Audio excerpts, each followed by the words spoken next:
Тыабраска боюнча 4,5 километр жол.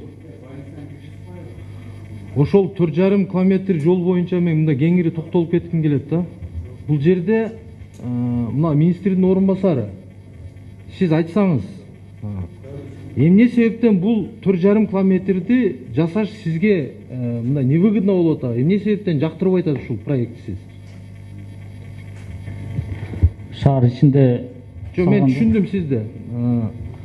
Сиз жана айтып кеттиңиз да, ал жерде 4 тилкелүү болуш керек, проекти чоң деп. Сиз атап бериңчи, биздин биринчи категорияда турган Ош-Бишкек трассасы канча тилкелүү? Урматтуу Алишер Абдуллаевич, населенный пункттан тышкары жолдордо 3-4 категорияда салына берет. Шаардын ичинде 4 тилкелүү салынат. Норма боюнча ошондой, экспертизадан өтпөйт деп ошону эле айтып атам. Аякта жанагы жер бөлүп берүү маселеси чыгат обязательно. Жок, ошону айтайын дегеним, мен сизге түшүндүрөйүн дегеним, сиз просто мында жалпы коомчулукту заблуждение кылып атасыз. Бул жердечи Акылбек Үсөнбекович, болбогон нерсе менен мында бардыгын башына айландырып атат бул зам министриңиздерчи. Эртеден бери канча нерсени бул жерде коллегалар дагы айтсын, бир да суроого так жооп бере алган жок. Бир даярдыгы жок келди. Эмнеге кармап отурасыздар мындай зам министрлерди?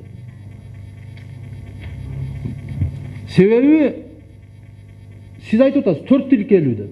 Кайрадан иштеп чыгып туруп, хотя 2 тилкелүү кылып салып турса болбойбу ошону? Болот да эми аракет кылса, туурабы? Анан эми мен айтайын дегеним, жана айтып аткан 28 километр объездной жол менен алмаштырып атасыз. Ол эки башка жол да бул. Экөө совсем бири-бирине туура келбейт. Мындай бири-бирине аралаштырбасаңыз сиз. Бул өзүнчө жолу бар. Бул ал жак шаарды айланып туруп, дальше чыгып кетет. Объездной жол болуп.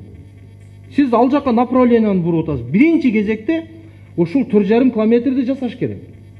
Мен ойлойм, бул жерде мына Алмазбек Ишенбекович, Зияйдин Исламович шаарды көрүп атасыздар.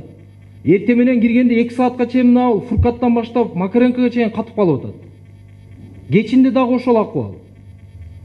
Шаардын ичи ушундай кириш-чыгыш пробка болуп турса, ичиндеги башка түзүмдөрдүн эмне кереги бар? Биринчи кезекте ошого көңүл бурушубуз керек да. Туурабы, Алмаз Ишенбекович, мисалы сиз айтып атасыз жана суммаларды. Бул эменин экөөңүздөргө 2 ача чыгып атат. Канча жылдан бери ушул көйгөй каралып келип атат? Анан эми бизге 4 тилкелүү кылбаңыздар, 2 тилкелүү кылып бериңиз, урматтуу министрдин орун басары. Сиз 2 тилкелүү кылып бир эле проект жасап көрбөйсүзбү бир? Жасап көрөлү, экспертизадан өтпөйт да бирок. Жок, мисалы бизде мына макул ал өтпөсө шаардын ичинде 4 тилкелүү жолдорду атап бериңизчи. Барбы бизде 4 тилкелүү жол? ГОСТор 20-жылга кабыл алынган жаңы ГОСТор. ГОСТ боюнча айтып атам да мен маалымат катары. Эми мүмкүнчүлүккө карап, Акылбек Үсөнбекович, эң көйгөйлүү маселе да ушул жерчи.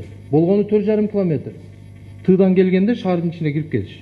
Бир кыйла сүйлөшүп коюшкан, уже азыр жасаганга деле мүмкүнчүлүк бар дейт. Анан ушуну бир колго өз көзөмөлүңүзгө бир алып койсоңуз, ошол нерсенчи эң чоң көйгөй да ушулчу.